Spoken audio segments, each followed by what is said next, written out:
So my kids have been trying really, really, really hard for the last 6 months or so to convince me to get them a puppy. And every time they ask me to get them a puppy, I say the same thing. I'm like, I think you're so cute. And you're so adorable. And you're the best thing that's ever happened to your mom and I. But the answer is no. I'm like, N-O, no, I am not getting a puppy. And before you ask why, this is where I tell them, before you ask why, which I know you will, because you're a kid, and that's what kids do to annoy their parents. They ask why about everything. I'm like, before you ask why, I'm going to tell you why I'm not getting a puppy. I'm not getting a puppy because I'm not a newbie, okay? I've been around the block. I'm not getting a puppy because I've seen this movie before, and I know how it starts, and I know exactly how it ends. Anybody seen this movie before? I know how it starts. It starts with you guys convincing me that you're going to do all the work, and you're going to take care of the puppy.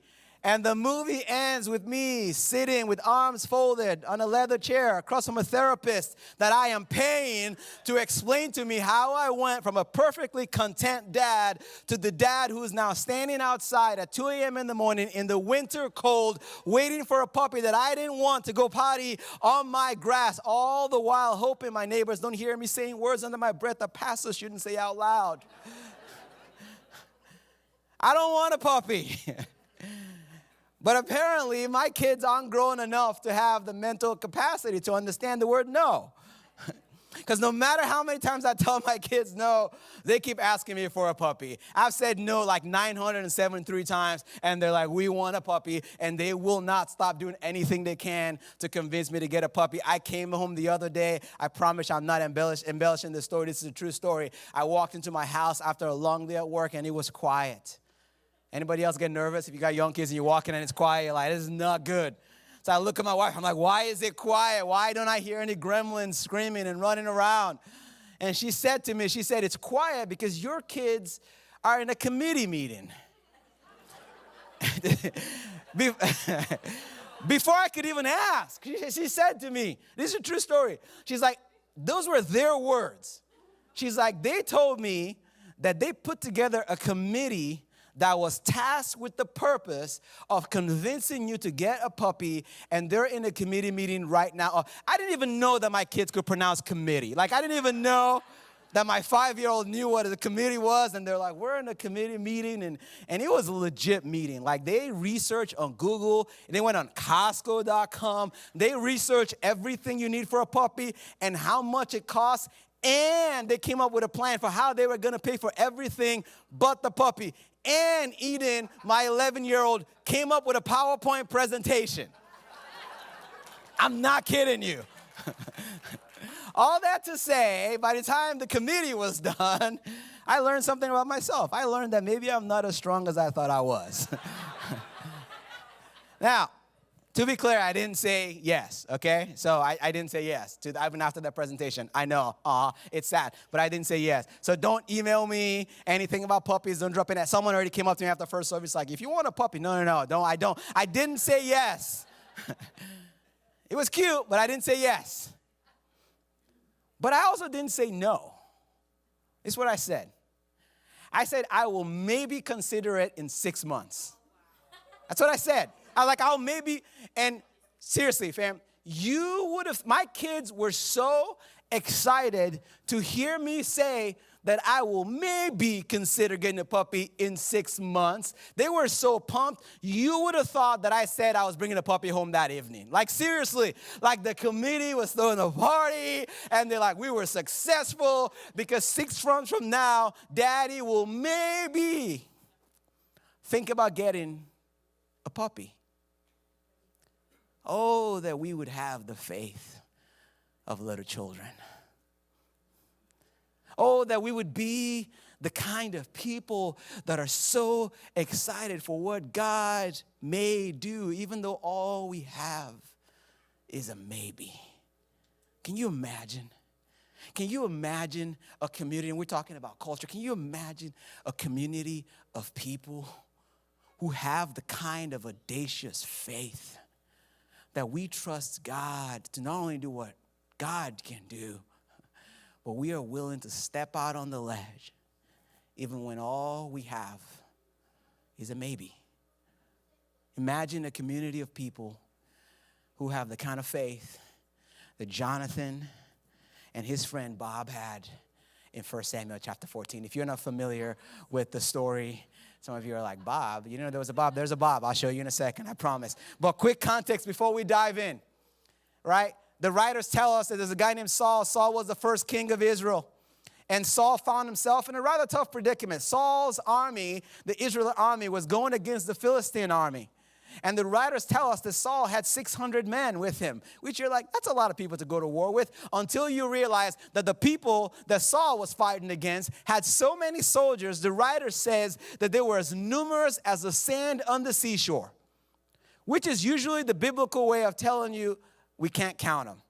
Right? Like someone's out there counting like, okay, can't count them, numerous as the sand on the seashore. That's what Saul was going against, but that wasn't the worst part. If you haven't read this story before, this is the first time you're hearing the story, man, I wish I could like be in your place. I wish I could have the perspective of hearing this story for the first time, because you are not going to believe what the writers tell us was true of an army that was not only outnumbered, but listen to what the writer says in 1 Samuel chapter 13, verse 22. We're just going to jump right in the middle of it. Listen to what it says. It says, so on the day of the battle, this is the battle between 600 people, and I'm talking thousands upon thousands upon thousands upon thousands. That's what the enemy had. Not a soldier with Saul, who was the king, and Jonathan, his son, had a sword or a spear in his hands. Only Saul and Jonathan had weapons. Yeah, one person chuckled in there. That's hilarious. They're going to war, 600 versus thousands, upon thousands, upon thousands, upon thousands. And only 2 of them had weapons. I mean, the rest of them, like, we can throw hands, but the enemy is coming, and they not only have 3,000 people in chariots, but there's 6,000 chariots, and they have numerous soldiers that you can't even count. I don't remember the first time I read the story, but I literally wrote in my Bible, I don't know if you can see it, Ricky, up there to confirm to them, I wrote ROTFL right next to that. Roll on the floor laughing. And then I wrote, unplug the controller, dude. Anybody remember that doing that as a kid? Is that just me? Anybody remember when you were a kid? I used to do this all the time. I'll be playing Nintendo with my brothers, like, you know, we're playing like, you know, Street Fighter or Mortal Kombat, and they'll be beating me. And before they beat me, I just accidentally unplug the console. Anybody do that? Nobody do that? You can't win. You got to play dirty. I'm losing this. I'm just like, oh, man, unplug the controller. Sorry, I guess nobody wins, you know? And I'm reading the story. I'm thinking to myself, this is the part of the story where you unplug the controller accidentally, right? Because it's game over, right? The war is over before it even started. It's done. Unless, of course, you're Jonathan, the king's son, who believed for some crazy reason that God can do anything. Listen to how the story continues. It says, now a detachment of Philistines had gone out to the pass at Michmash. Verse 1 says this in chapter 14. It says, one day, and this is Jonathan the prince. It says, one day, Jonathan, son of Saul, said to his young armor bearer. If you have a Bible with you, underline the word young, and I'll tell you why in a little bit. I love that the writer goes out of way to let us know that this armor bearer was young. He says, I want you to come and let's go over to the Philistine outpost on the other side. This is the enemy that's come to take us out. And Jonathan looks at his young armor bearer. He's like, hey, man, I got a crazy idea. How about we go engage the enemy? I know you don't got a sword, but at least you can carry the armor. I got a sword. I got one of the only 2 swords we have, but I think we ought to go. And then the writer says this, but he did not tell his father. I read this the other day, and I noticed something that I had never seen before. I noticed how the writer makes a contrast between Jonathan telling his crazy idea to his young armor bearer and Jonathan not telling his father. And as I read this, it reminded me so much of why I love working with young adults. And maybe I shouldn't be saying this kind of stuff from stage because pastors aren't supposed to have favorites, but my favorite demographic to work with in the world is young adults. Where are my young adults at? You guys in here? Got any young adults in here? Okay, some of you are like, you're not sure if you're young adults. Storm, you're a young adult. Yeah, she's like, yeah, that's what I'm talking about. If you have to ask, you're probably not a young adult, but we'll let you in. Okay, just wear some ripped jeans, maybe put your hat backwards, we'll let you in the room. I love working with young adults. And one of the reasons I love working with young adults is because you can usually say things to young adults that you can't say to older people like me. I love working with young adults because young adults are crazy enough to say yes to a dangerous idea. Like, let's go engage the Philistines. I love working with young people because young people don't do that thing that us older folks do when we hear a crazy idea. They don't go, let me tell you why that's not going to work. And maybe I'm just projecting a little bit, but I've just found that the older I get, the less open I am to making decisions that are risky. Anybody else notice that about themselves? Right? And make no mistake about it. I believe that wisdom, especially the wisdom that the older generation brings to the table, is an invaluable gift to the church. And we have to always honor those who have gone ahead of us. But I just wonder, as we read this story, just as a side note real quick, if this is a reminder to those of us who are now a part of the older generation, that even though our wisdom is a gift to the younger generation, we have to understand that it is also a gift to us, that there are people in the church and people around us who sometimes come up with crazy ideas that nobody else is talking about. And maybe this is a free gift to anybody in here who is a parent, or maybe you're mentoring some young adults, but when that young adult, that college student comes up to you with an idea that you think is crazy, I hope that you take that as an opportunity to nurture possibly a young fire that God has started. And I hope you don't quench that fire. That's what a lot of us do. Jonathan had a dangerous idea. And the writer says he didn't go to his father, probably because he knew what his father was going to say. Right? You don't know what you're talking about, buddy. He didn't say that. No, the writer says that he went to his young armor bearer. He's like, man, hey, I got a crazy idea. I know we're outnumbered and we only got one sword and we're like, this is over. And the rest of the army, you know, they're all lining up at the payphones, calling their families, saying goodbye because they're like, this is not going to end well for us. He's like, I got a crazy idea. Let's go over to the Philistine outpost on the other side. He didn't tell his father. Verse 2 says this. It says Saul was staying on the outskirts of Gibeah under a pomegranate tree in Migron. It says with him were about 600 men. Among them were Ahijah, who was wearing an ephod. He was the son of Ichabod's brother, Ahitub, son of Phinehas. I know there's a lot of babies coming to Soma City Church. If some of you are still looking for names, there's a lot to pick from here, okay? You know how you always get nervous when there's other people having babies? You're like, what if they pick our kid's name? You pick from this list. No one's got that kid's name. I promise you that. Nobody's naming their kid Ahitub or Phinehas or Ichabod. The son of Eli, the Lord's priest in Shiloh. No one was aware that Jonathan had left. And so it says on each side of the path, Jonathan intended to cross to reach the Philistine outpost was a cliff. On one side was Bozez, and the other side was Sina. I don't know if I'm saying this right, but you don't either. So let's just play along. One cliff stood to the north towards Michmash, the other to the south towards Geba, or Geba, however you want to say it. And then verse 6, this is where we're going to spend a lot of our time. It says, then Jonathan said to his young armor bearer, which we're going to call Bob, not because it says it's Bob, but that's just the first name that came in my mind, so we're just going to call him Bob for the sake of our conversation. You're welcome, Bob. It says, come, he says, let's go over to the outposts of those uncircumcised men. If you're not old enough to know what uncircumcised mean, ask your parents on the way home, okay? I'm sure they would love to explain it to you while you eat mozzarella sticks at Applebee's or wherever you're going for lunch. That'll be a great conversation right there. Oh, man. Where am I? I don't even know. Okay, verse 6. Thank you. Someone's paying attention. And then he says this. He says, perhaps the Lord will act on our behalf, because nothing can hinder the Lord from saving, whether by many or by few. Any Braveheart fans in here? Anybody remember seeing the Braveheart? Yeah, that's a movie right there.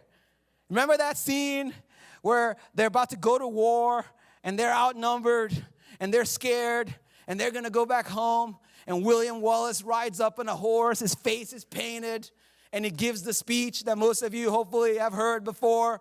And this is about to be the worst Nigerian, American, Irish accent you've heard in your life. He's like, are you guys going to fight? And they're like, no, you know. And then it says, run and you'll live. At least a while. That sounded a lot more convincing in my head. That's terrible. I'm just going to read it as myself, okay? I'm not even going to do it, okay? No, go for it? All right, yeah. I need someone like you around. Just encourage me to just go. You're like, this is awful, but do it. Are you not entertained? Okay, different movie. And dying in your beds many years from now, would you be willing to trade all of those days from this day to that for one chance, just one chance to come back here and tell our enemies that they may take our lives, but they'll never take our freedom. Woo! And everybody's like, yeah! You guys remember how pumped the army was after that speech? Yeah, that's not this at all.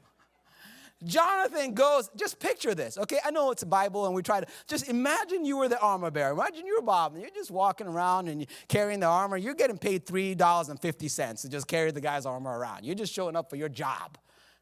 And Jonathan comes up to you and he says this. He says, hey, let's go over and engage him. Perhaps, Message paraphrase uses the word maybe.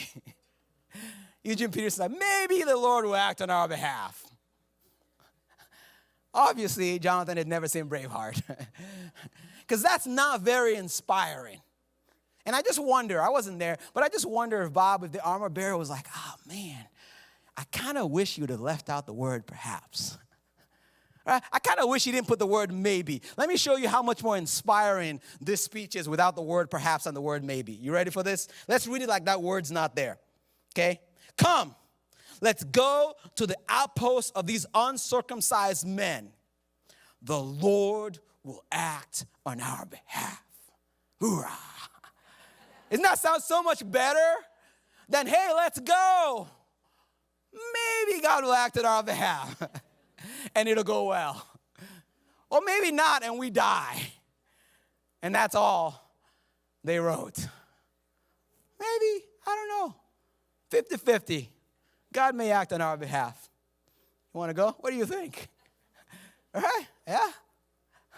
And the armor bearer is like, you could have made that a little more convincing.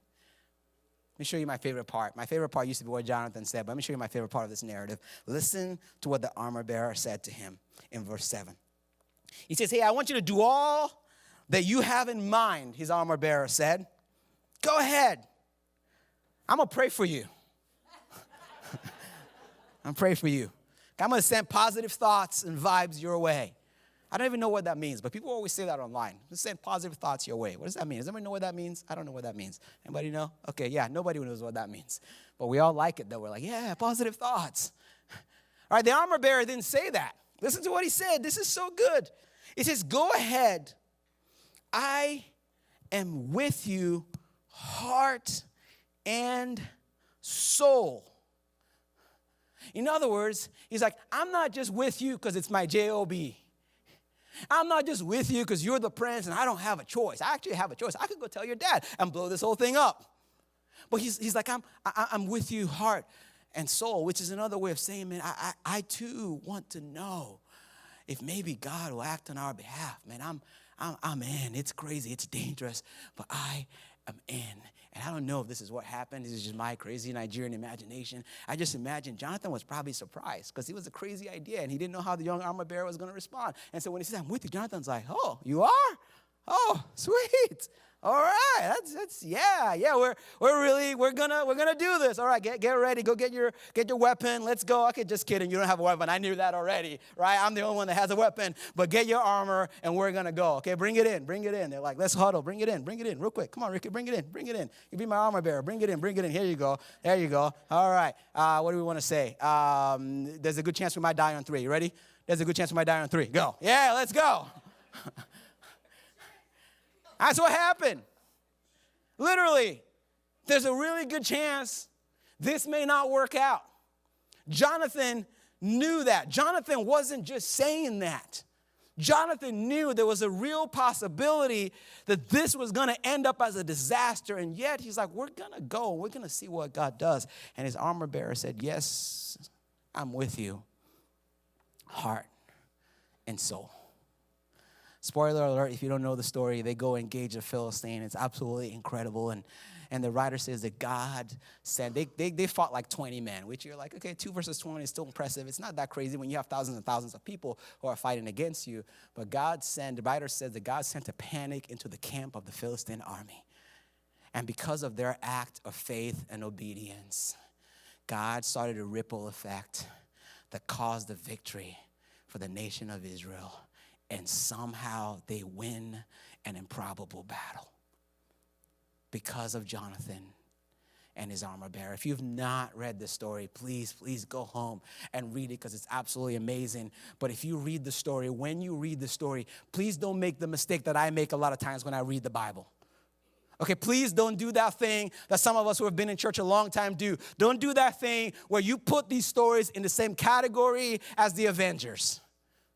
Right? Isn't that what we do? Like we read the story like Jonathan is Captain America and his armor bearer is the other dude with the arrow. What's his name? The guy that shoots the arrow doesn't really have, what? Hawkeye, yeah, doesn't really have powers, but he's kind of there. Like that's kind of how we read this story. Right? We read these stories in the Bible like, yeah, they did that.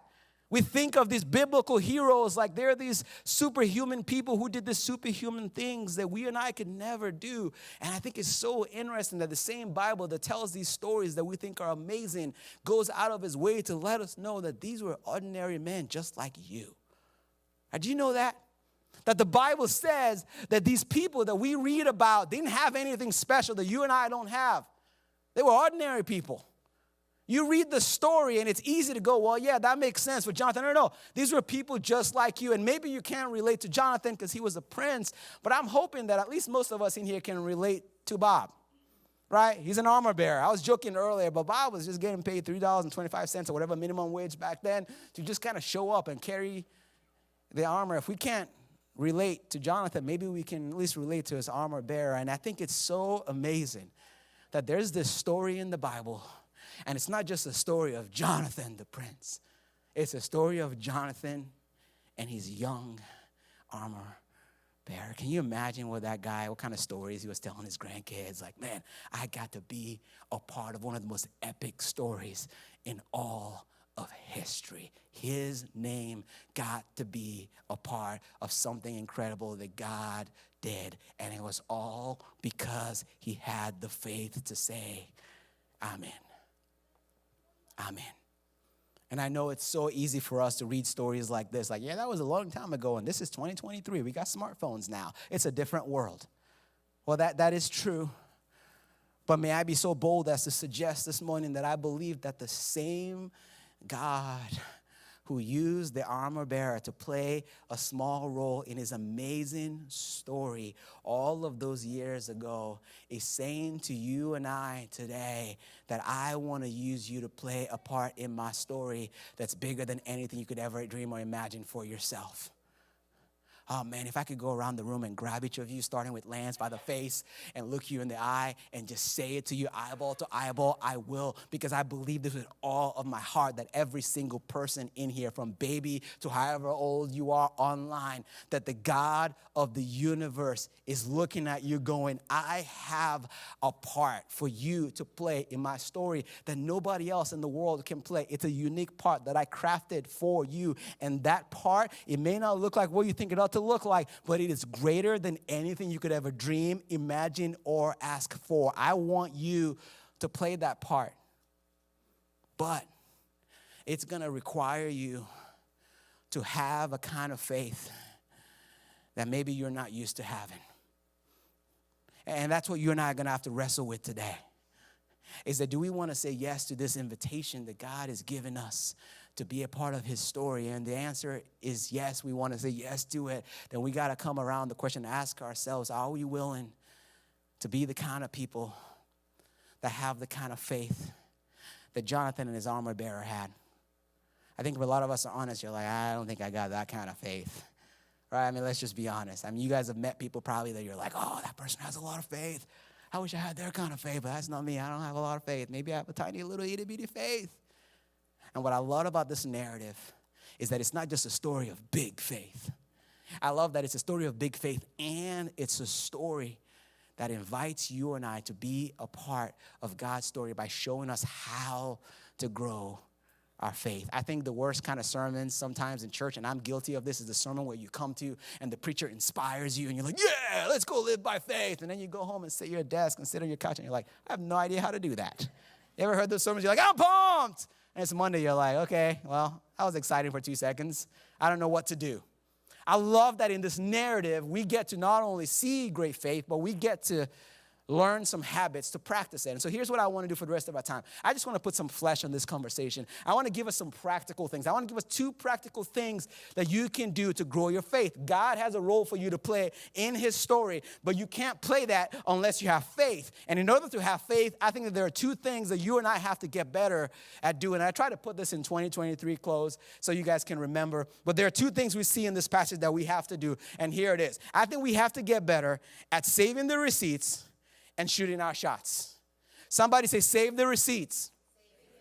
One more time, but just use your chest this time. Okay, come on now. Save the receipts. Ooh, my man. I don't know who that was, but that was good. And shoot your shot. Save the receipts. If we want to be people of faith, we got to learn to do that. Go back with me again to verse 6. Listen to what Jonathan said. Pay close attention. Jonathan said to his young armor bearer, hey, I want you to come. We're going to go engage the Philistines. Perhaps, maybe the Lord will act on our behalf. And then he says this. He says, nothing can hinder the Lord from saving, whether by many or by few. Question, how did he know that? How do you know that nothing can hinder God from saving many or by few? How do you know? Because he happened before. That's why you're in the front row right there. Give her a hand. That's a good answer. Because he happened. See, a lot of times when we think of these people of faith, we think they just woke up one morning and they're like, I just believe that God can do that. And maybe that happens sometimes. But based on this context, that's not what's happening here. The reason Jonathan knew that nothing can save God from rescuing people that God didn't in numbers is because it happened before. Right? Jonathan probably remembered the story of the old man with a stick and a big bushy beard that went up to a dictator of an empire and said, let my people go. And he laughed at him. And somehow God used that one man and a stick to rescue an entire nation from the Roman Empire. He probably remembered the story of Gideon and 300 men, and they were outnumbered, and somehow God gave him rescue. He probably remembered the story of the warrior, right? Deborah, you guys remember her and how God used it to rescue the nation. The reason that Jonathan had the faith that he had is because Jonathan had receipts of God's faithfulness. He knew what his God can do. My wife and I were joking about this. My wife, I don't know if anybody's married to or knows someone like this. She has receipts for everything. Anybody have anybody like this? Like we bought something, I think it was from Costco, and they're like, you can return it if it ever breaks. And I was laughing because I'm like, y'all don't think anybody's going to return this and keep the receipt, but you've never met my wife. My wife will save that receipt for 5 years and be like, yo, you said we can bring it back and here's the receipt. And they're like, it's faded. We can't even see it, but it's the receipt. I, on the other hand, and I try to scrounge some receipts. I don't know, maybe you guys are probably like me. I'm like, like I go to a place, I go to a restaurant, I get the receipt, and I sign the thing, and I'm just like, okay, that's great. I'm like, all right, okay, I already did that, that's great. Okay, I probably shouldn't throw the Huntington Bank one down, because that might have our information on there, and my wife will not be happy. Condado, okay, that's great. Like, I don't think much of it. And I think if we're candid, what I just did, this is what a lot of us do with God's faithfulness in our lives. I think when it's happening, it's in our face. But the moment God comes through and we move forward, we just kind of. And as I look at this narrative, I think part of what God is telling us is that if we want to be people of faith, if we want to be people who are full of faith, we have to learn to save the receipts of God's faithfulness. And I know it sounds simple, but I am telling you right now, if you're struggling with faith or you feel like you're one of those people that I just have a hard time believing what God can do, one of the best things that you can do is start collecting receipts and saving them of how God and what God has done to come through in your life. Show me a man or a woman who has receipts of what God did in the summer of 99 when you thought your life was going under and God somehow came through. And what about in 2002? What about last summer? What about your kids? What about your career? What about your health? What about that one time where everybody said it was going to go one way and then God showed up and God said, no, it's going to go a different way. And you didn't think you could make it through, but you made it through. And so many of us forget that. And God is saying to you this morning, if you would just save your receipts of how good and faithful I've been in your life, you will be shocked at how much faith you have. And what's amazing about this story, and this may be hard for some of you to believe, Jonathan had faith that God could do anything because he had receipts of God's faithfulness. But can I tell you something that may be hard for you to kind of accept? You have more receipts than Jonathan. Just think about that. If you're here, and again, some of you are kind of exploring and you're not sure what you believe, and again, you're my favorite person in the room, so you can take a pass to this. But for those of us who are like, I believe the Bible and I believe, you have more receipts than Jonathan did of God's faithfulness. Because guess what? Not only do you have all the stories that Jonathan had that were his receipts, but you have Jonathan's story. And you have look, Jonathan's story, it's not even like a quarter of the way through the Bible. And you have all the stories after that of God's faithfulness through history. And you have the story of Jesus and the cross and his resurrection. And you have what happened in the early church. And you have the Holy Spirit inside of you testifying to what God has done. And on top of all that, you have so many personal stories of how God has rescued you and how God has been faithful in your life. But it's so easy to freak out because we don't save receipts.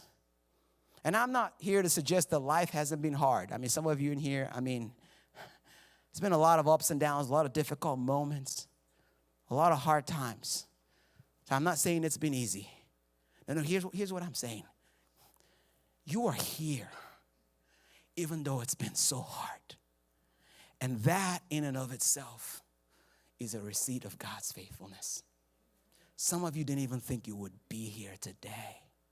And you are here because God got you through it. I read a quote the other day that I reposted on Instagram. It's so good. I know some of you saw it or follow me on Instagram. If you're on Instagram and you don't follow me, what gives? Follow me on Instagram, man. It's fun. John the Ride. But listen to this quote. I'm kidding. Not really. But listen to what Shelley Giglio said this. This is so good. She says, so far, I've made it through 100% of my most difficult moments. That's a pretty stunning statistic. So instead of despair and depression, I want to choose trust and joy in the hardest days. I want to believe that if God has brought me through so far, he'll do it again. Anybody ever been in a moment, and you don't have to raise your hand, but maybe you I don't know, I'm going to ask anyways. You ever been in a moment where you're like, I didn't think I was going to make it out of that? Anybody ever gone through something like that? Show of hands real quick. Don't be shy. I didn't think, just keep your hand up for just half a second. Just look at that. You didn't think you were going to make it through, but you are here right now. You can put your hands down. How amazing is that? That is a receipt of the faithfulness of God. You want to grow your faith? Somebody say, save those receipts. Jonathan knew that God didn't need numbers because he'd seen it before. And I'm willing to bet that whatever it is that God is calling you to step out in faith for, there is evidence of God's faithfulness in your rearview mirror. I don't know what you're facing and what God's calling you to do and what risky step is asking you to take, but I promise if you go back and look at the receipts, you will find somewhere in your rearview mirror how God has done the exact same thing. We got to save the receipts, and the second thing we have to do is we got to shoot our shots. I asked this question in the first service, and only 2 people had the courage to raise their hands, and so I don't know what I expect in this service. But any single people in the room here who are not afraid to shoot their shot, raise your hand if you're like, I ain't scared to shoot my shot. There we go, my man in the front row. We got him in here, right? Feel free to keep them all long enough for all the other people to see who are single in case they want to slide in that DM later. Like, what's up, buddy? Here's how Urban Dictionary describes shooting your shot. Some of you are like, what does that even mean, right? It's like, is that what the kids say these days? Shooting your shot means you're going to let go of your pride and you're going to pursue someone that you're interested in. Shooting your shot in today's culture means like, I don't know if he or she is going to say yes, but I'm going to go for it anyways. And I know that, again, this is often used in our culture and the context of romantic relationships, but I think it applies in today's conversation. I use that expression because I think it's important for us to realize that what differentiated Jonathan and his armor bearer from all the other 598 people in there wasn't that God chose them. I want you to think about this, okay? And my staff makes fun of me because I'm always saying, don't miss this when I preach, but don't miss this, okay? Right? the two people in this story weren't chosen by God. So it wasn't like there were 600 people and the Philistine army, and God's like, here's what I'm going to do. I'm going to choose you two to go bring about the victory. No, God didn't choose them. The only reason Jonathan and his armor bearer are part of the story is because they weren't afraid to shoot their shot, knowing that there was a chance that they could fail. Right? And they shot their shot not because they knew what God was going to do. No, they're like, we're going to go for it, and maybe, perhaps, he will act on our behalf. Can I tell you something that may jack up your theology, and maybe it's just me and the framework that I grew up in? Faith is not synonymous with certainty. Did you guys know that? Was I the only one? Did you guys know that? I didn't know that. Why didn't you tell me? You guys are nodding. I wish you'd have told me a long time ago. Because that's what I used to think. Like, I used to think that faith meant certainty. Like, I used to read the stories of the people in the Bible who they just had such huge faith. And I'm like, oh, man, that's not me. I don't have that kind of faith. I used to think that the people who trusted God to do great things that only God could do trusted God because somehow they knew for sure that God was going to do it. You ever been around someone like that? And they're like, I just know God's going to do it. And you're like, I don't really know if he's going to do it. Perhaps, maybe he will, 50-50. I don't really know. And they're like, I used to think that's what faith was. But then I started reading stories like this. And I started reading through the writer in Hebrews talking about our heroes of the faith. And I started seeing words like maybe and words like perhaps and words like phrases like they didn't really know what God was asking them to do. And I started to think maybe we got this whole faith thing backwards. And this may come as a shock to some of us. But maybe what set the people apart in the Bible that God used to do remarkable things wasn't their certainty. Could it be that what set them apart was their willingness to act in spite of their uncertainty? Is that freeing else to anybody else to just know that what was different about these guys is not that God told them for sure what was going to happen, but it was their ability, like Jonathan, to say, I'm going to act knowing there's a good chance that God may or may not do what I'm asking him to do. And for the record, there are times where God didn't do what they wanted him to do. Hebrews chapter 11, we call it the Hall of Faith. It's so interesting because the first half, he's like, and they believed and God did it. And you're like, this is awesome. God keeps coming through. And you get to the second half and you're like, this is depressing. This didn't work out for a lot of people who trusted God. And we don't like to tell that part of the story, but we have to. We have to tell the part of the story where sometimes people believed God for great things and it didn't work out. We have to tell the part of the story because it's a part of the story. We also have to tell a part of the story because it's important for us to understand that our heroes of the faith themselves had a lot of uncertainty when God called them to move. And why is that a big deal? Great question. I'm so glad you asked. It is a big deal because I am afraid that so many of us are going to spend all of our lives waiting for God to give us certainty that's never going to come.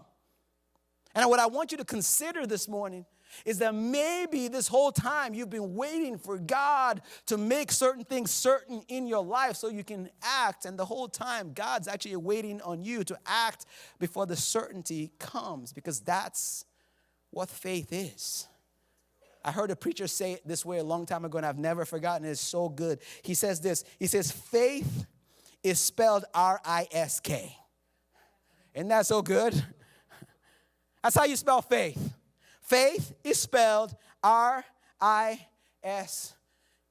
I want to propose for your consideration this morning that most of the miracles that you're going to experience from God are on the other side of risk and uncertainty.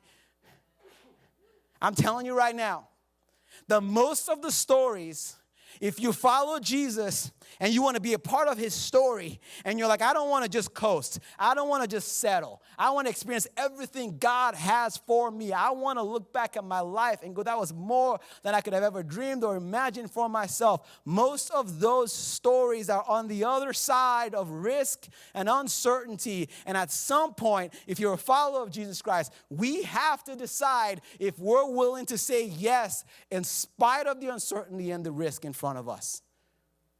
We got to decide if we're going to push forward like Jonathan and his armor bearer. Case in point, about 20-something years ago, my mom, I think she's watching right now, put me on a plane from Lagos, Nigeria. I'd never been on a plane in my life.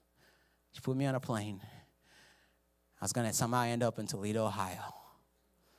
She's like, I don't know where that is. I'm like, I don't know where that is. She's like, yeah, but I feel like God's calling you to go, and so I'm going to put you on the plane. Here's an envelope full of cash. Here's all your papers. Here's your bag. Bye. I love you. Good luck. I mean, think about that. I'm a parent now. Imagine putting your 18-year-old on a plane halfway across the world to a place that you've never been in, that you don't know anybody in, and you don't know what's going to happen when he gets there, or how he's going to make it through, or what's going to happen, but you just feel like this is what God's calling you to do, and there's a lot of uncertainty, and there's a lot of risk, but you're willing to do that.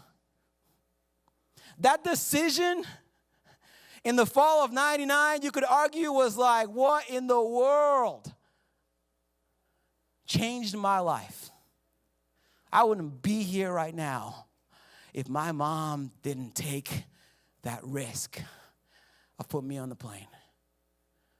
Fast forward many years later, some of you heard me share this story before. I just want to give you some examples of this. I came for the College of Pharmacy, by the way. That's when I came to UT. I was in the College of Pharmacy. I know some of you are like, really? You? Yeah, I was smart in high school, okay? Come on, stop.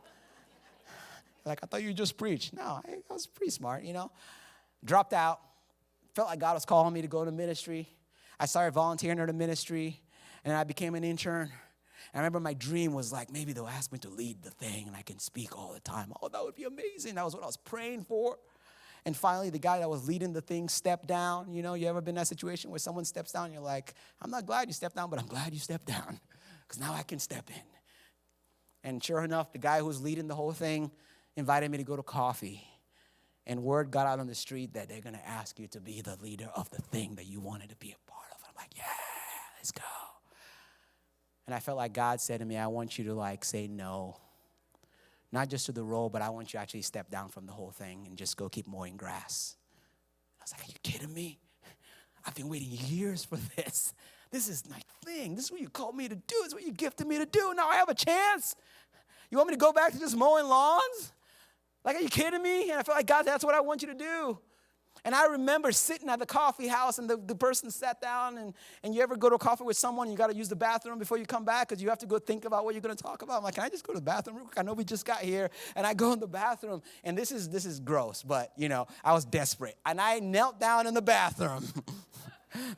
I said, God, are you sure? And I literally remember thinking to myself, this is either God asking me to do this, or this is by far the dumbest decision I've ever made in my life. Like, it was 50-50. I didn't know for sure. I was like, this is not great. And my wife and I think we were dating then, and she's like, are you sure? You don't have any other job? You don't have any other backup? This is your chance. And I'm like, I think God's asking me to step down. And so I sat down at the table, and I was like, I just think I'm going to say no, thank you for the offer. I think God's asking me to just step down. That decision changed my life. Same thing when we started this church. Ryan Snow was like, you want to start a church? I'm like, no, I got plans, man. Like, I started touring now. I'm going to go on tour, and they pay me a whole lot more than church can pay me. And it's a lot more fun. And I get to be home, and I can coach my kids, and it's amazing. I get to speak in arenas and stadiums and all over the place. It's amazing. That's what I want to do. That's what we've been planning to do. And God said, you say no to that and say yes to this. I was like, that's a bad idea. That's really risky. This is one of the biggest tours I've ever done. If I tell them no, what's going to happen? Said no. So risky. I didn't know for sure. But I wanted to be a part of what God was doing. A year ago, I'll give you one more example. A year ago, I started having conversations about Emerge. And I sent a long letter. Some of your board, One Hope's original board members are here. I sent them a letter just telling them, you guys don't know me. I just want to tell you a little bit of my story. And I just want to read you what I said to them. This is a true story. I said to them, to be completely honest, my heart and my spirit and my gut tells me that God is in this thing. It really does. So much so that if you ask me to make a decision today, I would say, yes, let's absolutely do this. And I will be thrilled and excited to start figuring out how to integrate both our communities. And maybe I should have stopped there. But I didn't. I said, full disclosure, I've been wrong before. Many times. I just spent 6 pages of this letter telling them, I feel like God. And I was like, I just need you to know I've been wrong before. And then I said this to them. I said, I have never known 100% that God wasn't anything I did until I took the step. I hope that is freedom to somebody in here. That's my story. You probably know people who are like, God gave me a dream, and I heard from God, and I knew for sure. God bless those people. That's not my story. I have never one time known 100% that God wanted me to do something. No, not one time. I've had feelings, and I've felt impressed by God, and I felt nudged by God, but there's always been uncertainty, and there's always been doubts, and I'm always like, that's either God speaking to me or the Chipotle I ate last night. I don't really know which one it is, but I feel compelled to say yes. And I'm telling you right now, so many of the miracles that you and I are going to experience are on the other side of uncertainty and risk. And at some point, we have to decide that we're going to say yes, even though we don't know for sure. Okay, and please don't miss the point. I'm not asking us to be irresponsible. I'm not asking us to throw caution to the wind. Okay, that's not the moral of the story. So please don't quit your job tomorrow and email me and say, Sammy, I heard your sermon and I quit. Now I'm going to literally go shoot my shot and try out for the NBA. Don't do that. So if you do, I'm going to email you back and be like, bad idea. Probably should have kept reading the story because Jonathan actually had a plan. Okay? Also, you're white and 5 foot tall. Not going to work out in the NBA. Probably. God can do anything, but even that, God's like, I don't know. That dream is a little... There's some things that God's like, you know. I know I'm not wrong. Here's the moral of the story.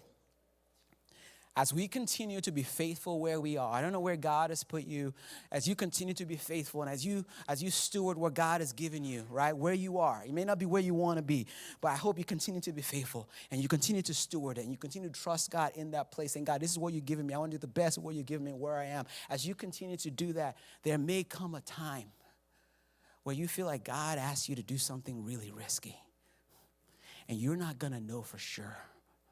And I just want to encourage you to just take the step, right? And you're going to go, I don't know, but I just feel like this doesn't make any sense. I feel like I'm up for that promotion. Like I've been working so hard for this, and you're going to sense God's going to say, no, I don't want you to actually take that. God may say to you, I just want you to actually step away from that. I want you to step into that. I want you to put your 18-year-old son on a plane.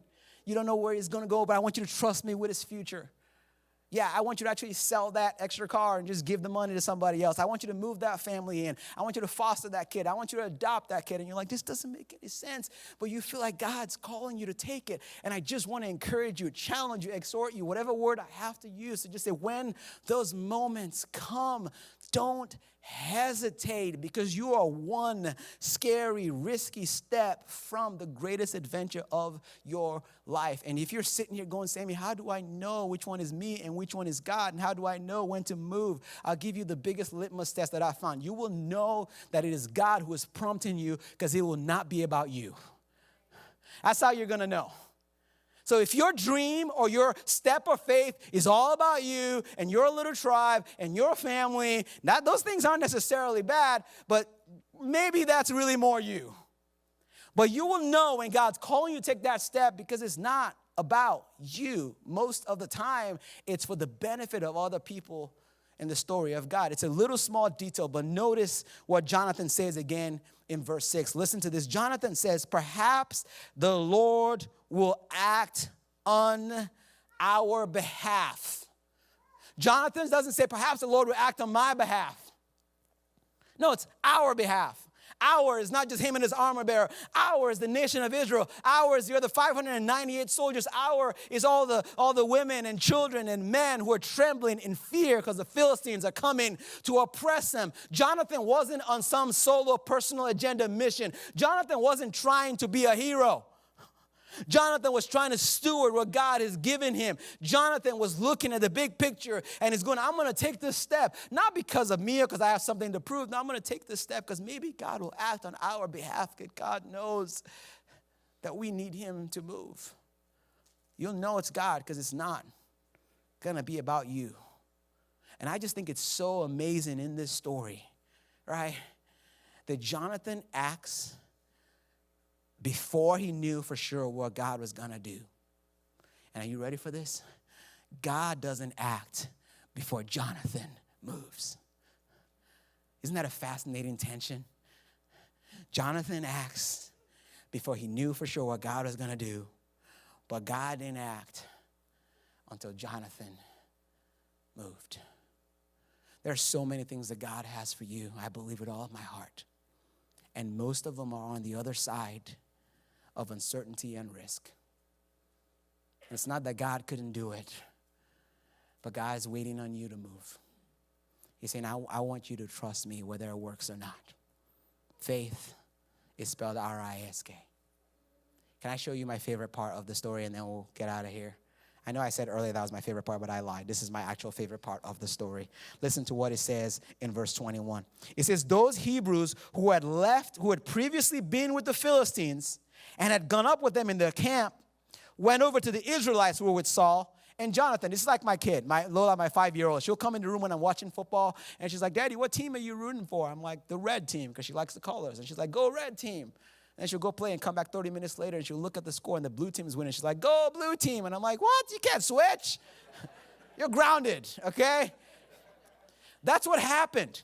Okay, if you go read the story in chapter 13, the Bible says that the Philistine army was so overwhelming that there were Israelites, Hebrews, who left their camp. Like, they're like, we're with the Philistines now. Before the war even began, they're like, we're going to go over there right now because it's safer over here, because it's game over, and this battle's already lost before it began. And the writer says that because of the courage of Jonathan and his armor bearer, the people who went from blue team to red team were now coming back to the blue team.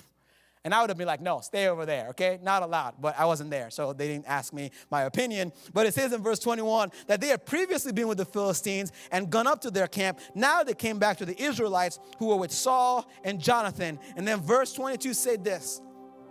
It says, when all the Israelites who had hidden in the hill country of Ephraim heard that the Philistines were on the run, they joined the battle in hot pursuit. You guys ready for the plot twist of all plot twists? Ready? This is us in the story. This is us. Sorry, not sorry if you were like, I'm Jonathan, I'm the armor bearer. You can relate to Bob. But the truth is, we're not Jonathan and we're not Bob. The truth is, most of us are the Hebrews who switch sides. Right? I mean, how many times are you like, yay, team God? And then you're like, team comfort and safety and security. And then when it's convenient, yay, team God. And then we bounce back again. The truth is, you and I are the flip-floppers in the story. You and I are the ones that are cowering in fear. You and I are the ones that are hiding in caves. The truth is, most of us do not have the courage of Jonathan and his armor bearer. And that's the bad news. But I got good news for you this morning. And the good news is this. We have a Jonathan, and his name is Jesus. And he has gone ahead of us, and he has won the battle. Come on now, fam. Jesus has won the battle. So all you and I really got to do is just follow in hot pursuit. Right? Think how easy it was for those guys who were hiding. They're like, oh, the enemy's running away and we're just chasing him. All right, let's go.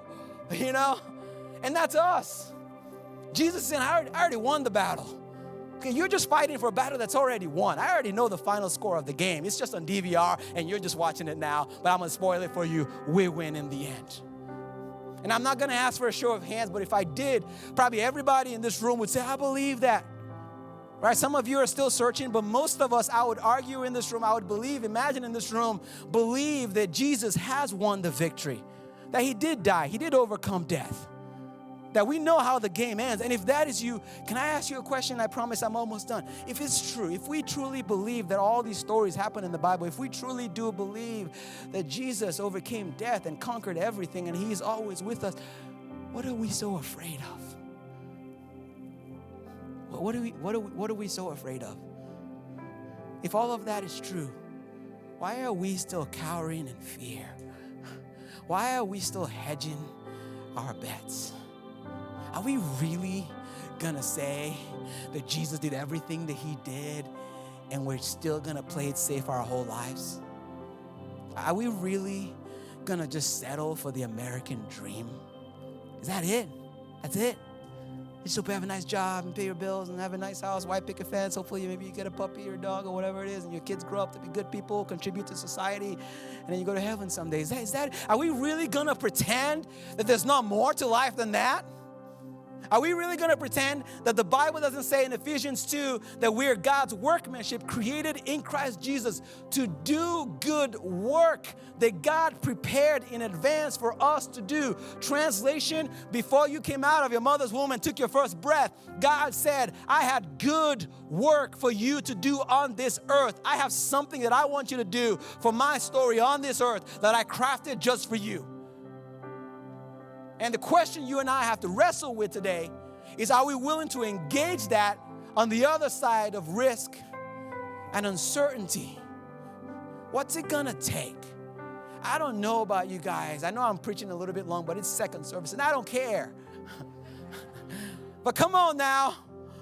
I don't want to get to heaven. And I don't know this for sure, but I think it's possible to experience regret in heaven. It's just my personal interpretation. I think we're going to be happy, we're going to be loved, and we're going to be accepted, we're going to see Jesus. But I think there's going to be some regret in heaven. And I don't want to be the guy that rolls up in heaven and sees Jesus in all of his glory and everything that he's done and say, man, if only I knew you were that big, I would have tried some things. I don't want to be the person. I don't want to be, man, what would I have done if I knew? No, I want to be the guy that walks up to the throne and go, wow, this is bigger and greater than I could ever imagine. But I had a feeling. I had a feeling that nothing was impossible for you. I had a feeling that you didn't need numbers to rescue. I had a feeling that I could trust you with my life. And not only did I save receipts, but I shot my shot. And sometimes it didn't work out. Sometimes I failed. Sometimes it blew up in my face. But I am so glad that I took a step of faith. And I am so glad that I said yes in spite of uncertainty and in spite of the risk. I know it may not work out, fam, but what if it does? What if it does? What if you do that thing that God's calling you to do and it works out? It may not, but maybe perhaps God will act on our behalf. But what if we actually do get to be the best friend our city has ever known? Here's how we put it, and the band can come on up. Here's how we put it. We had core values. We were writing our core values when we started this church. This series is about culture, what kind of culture we want to have at Soma City Church. And we want to have a culture of risk. We want to have a culture of faith. And we said that from day one. We don't want to just be a church that plays it safe. Okay, maybe I shouldn't, again, say this kind of stuff on stage, but if you're looking for a church that's going to play it safe, where you're going to be comfortable, you're going to be disappointed sooner than later. Because as long as I get to speak into the culture of this place, I want us to have in our DNA the kind of faith that says yes in spite of risk and uncertainty. And here's how we said it when we started this church about 7 years ago, when we penned these words. This is who we want to be. We want to be a church that believes that Jesus is so infinitely powerful that trusting him with our whole lives is the only logical response.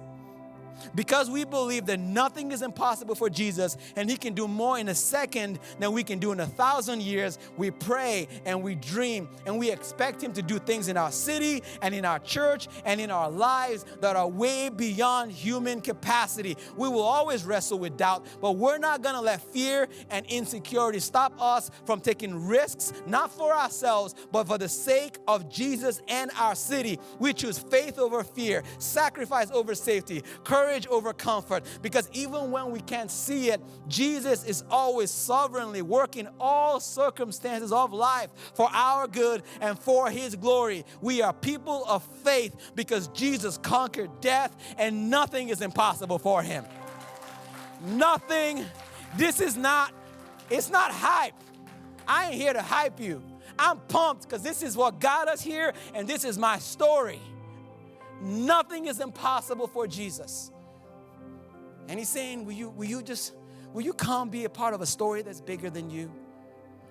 I got one last question for you, and then we'll sing some songs. What are you trusting God for that's big? What are you trusting God for that's big? And I think a lot of us immediately think like, my family and my marriage and my career and my kids, and those things are good. There's nothing wrong with that. God cares about those things. The Bible is clear about that. But I'm not talking about the things that we worry about or things that, everybody on earth hopes that God does for them. No, is there anything in your life that's bigger than you and your family and your little tribe and hoping we just have a good life? Like, are you a part of a larger story? What are you trusting God that's so big that if God doesn't show up, man, it's going to be an epic failure? What are you trusting God for that only God can do? It's so big you're nervous to even tell the person that you came in here with today. I don't know how else to say this, so I'm just going to say it. If you're having a hard time coming up with something, if your answer is, I don't really know, then maybe you've settled. Maybe you've gotten comfortable.